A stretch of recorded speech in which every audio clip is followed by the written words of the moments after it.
সন্ধেবেলা চায়ের সাথে সেই একঘেয়ে বিস্কুট, চানাচুর এই সব কিছুর বাইরে যদি একটু স্ন্যাক্স থাকে, একটু অন্যরকম কিছু, তাহলে বেশ ভালোই হয়, তাই না? তাহলে চলুন আজ আমরা একটা স্ন্যাক্স বানিয়ে নিই। নমস্কার, আপনারা এখন দেখছেন রান্না ভালোবাসি। রান্না ভালোবাসির আরও একটা নতুন রেসিপিতে সবাইকে স্বাগত। আজ আমাদের রেসিপিতে থাকছে স্ন্যাক্স। এই স্ন্যাক্স বানিয়ে নেওয়ার জন্য 1 কাপ পরিমাণে বিউলির ডাল নিয়েছি। ওটা এখন জল দিয়ে ভালো করে ধুয়ে নেব। এইভাবে ভালো করে ঘষে ঘষে ধুয়ে নিতে হবে। ডালের মধ্যে কিছু পাউডার থাকে, সেই জন্য ডাল খুব ভালো করে ধুয়ে নিতে হবে। বারে বারে জল দিয়ে এটা ধুতে হবে। যখন সব এই জলটা পরিষ্কার হবে, তখন আমরা ডালের মধ্যে আবারও জল দিয়ে 1.5 থেকে 2 ঘন্টা ভিজিয়ে রেখে দেব। তারপর ডাল মিক্সিতে দিয়ে বেটে নিতে হবে।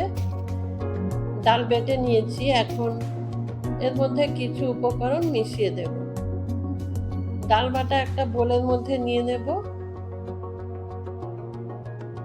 আমি এখানে কিছুটা ডাল বাটা ব্যবহার করব, পুরোটা করব না। বোলের মধ্যে কিছুটা ডাল বাটা নিয়েছি। এখন এই ডাল বাটার মধ্যে পরিমাণ মতো নুন আর কিছুটা জোয়ান দিয়ে দেব, অল্প পরিমাণে জোয়ান, আর চিলি ফ্লেক্স দেব 1/2 চামচ। তারপর এই ডাল বাটার মধ্যে কিছুটা চাল গুঁড়ি মিশিয়ে দেব। চাল গুঁড়ি মিশিয়ে এটা খুব ভালো করে মেখে নিতে হবে। পরিমাণ মতো চাল গুঁড়ি দিয়ে নেবেন। একবার মেখে তারপর প্রয়োজন হলে আরও একটু চাল গুঁড়ি দিয়ে দেবেন। এখানে আরও একটু চাল গুঁড়ি ব্যবহার করতে হবে, সেই জন্য আরও একটু চাল গুঁড়ি দিয়ে দিলাম। 2 হাতের তালুতে নিয়ে গোল করা যাবে সেরকম ভাবে এটা মেখে নিতে হবে। মেখে নিয়েছি, এখন হাতে একটু তেল মেখে নিয়ে এইভাবে হাতে নিয়ে 2 হাতের তালুর মধ্যে রেখে একটা গোল শেপ দিয়ে নেব। তারপর ওটা একটু আস্তে করে ওপর থেকে প্রেস করে এইভাবে একটু চ্যাপ্টা টাইপস করে নেব। তারপরে এই আঙুল দিয়ে মাঝখানটা এইভাবে ফুটো করে দেব। এই যে এইভাবে এগুলো গড়ে নিতে হবে। আমি আবারও একটা দেখিয়ে দিচ্ছি। সবগুলো সমান পরিমাণে নেওয়ার চেষ্টা করবেন, তাহলে সাইজটা একই রকম হবে। একটু ছোট বড় হলেও কোনো ক্ষতি নেই, কিন্তু চেষ্টা করবেন একই পরিমাণে নেওয়ার। আবারও একটা গড়ে নিয়েছি।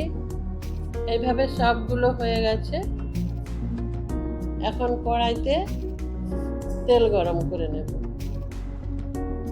তেল গরম হয়েছে কিনা দেখার জন্য আমি অল্প একটু ব্যাটার থেকে নিয়ে দিলাম। যদি ওটা ভেসে ওঠে তাহলে দেখব তেল ঠিক গরম হয়ে গেছে। তখন একটা একটা করে তেলের মধ্যে এগুলো ছেড়ে দেব, দিয়ে মিডিয়াম ফ্লেমে ধীরে ধীরে লাল করে ভেজে নিতে হবে।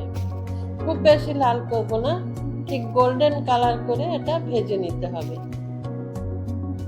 এইভাবে একটা কাবাব স্টিক দিয়ে উল্টে দেবেন। খুন্তি কিংবা ঝাড়ির সাহায্যে উল্টে দিতে পারেন।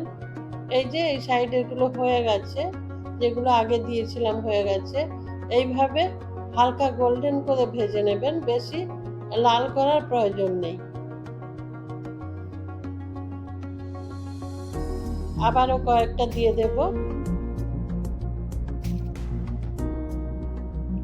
প্লিজ যারা ভিডিওটা দেখছেন একটা লাইক দিয়ে ভিডিওটা কন্টিনিউ করুন।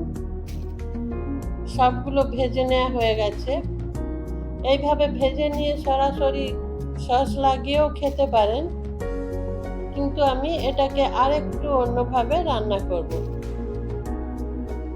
কড়াইয়ে সব তেল সরিয়ে নিয়েছি, এতটা তেল লাগবে না, সেই জন্য আবারও 2 চামচ তেল দিয়ে দিলাম।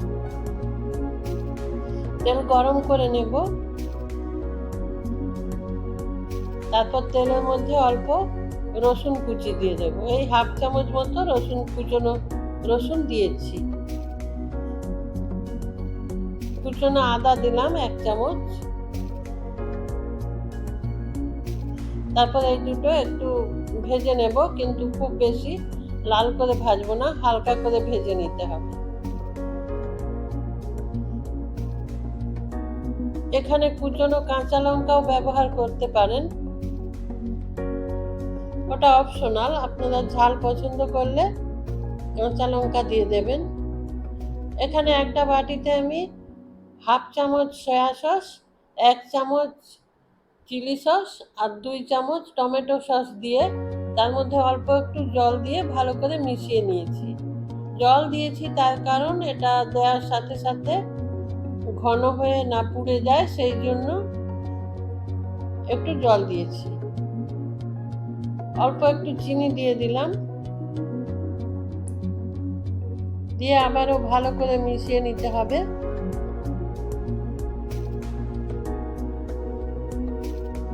এই সময় গ্যাসের ফ্লেম একদম লোতে রেখে দেবেন, না হলে সস নিচে পুড়ে যাওয়ার সম্ভাবনা থাকবে কড়াইয়ের নিচে লেগে।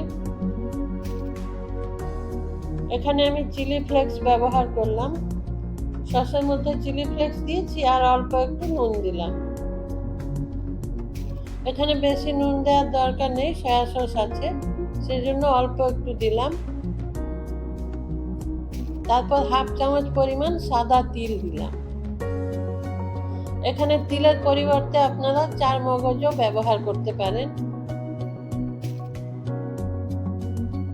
তারপর এই ভেজে রাখা বড়াগুলো দিয়ে দিলাম, দিয়ে ওটা লো ফ্লেমে একটু সময় নিয়ে খুব সুন্দর করে মিশিয়ে নিতে হবে। এটা চায়ের সঙ্গে খুব সুন্দর লাগবে খেতে। এটা প্রায় হয়ে এসেছে। প্লিজ আমার চ্যানেলটা সাবস্ক্রাইব করে আমার পাশে থাকবেন, ডান দিকে থাকা বেল আইকনটা প্রেস করে দেবেন। আর এতক্ষণ যারা আমার সঙ্গে আছেন সবাইকে আমার আন্তরিক ধন্যবাদ। ওটা রেডি হয়ে গেছে। এখন ধনেপাতা দিয়ে এইভাবে একটু টস করে নেবেন, তারপর কমপ্লিট হয়ে গেল স্ন্যাক্স। এবার চায়ের সাথে পরিবেশন করুন। দেখুন কত সুন্দর টেস্টি একটা স্ন্যাক্স।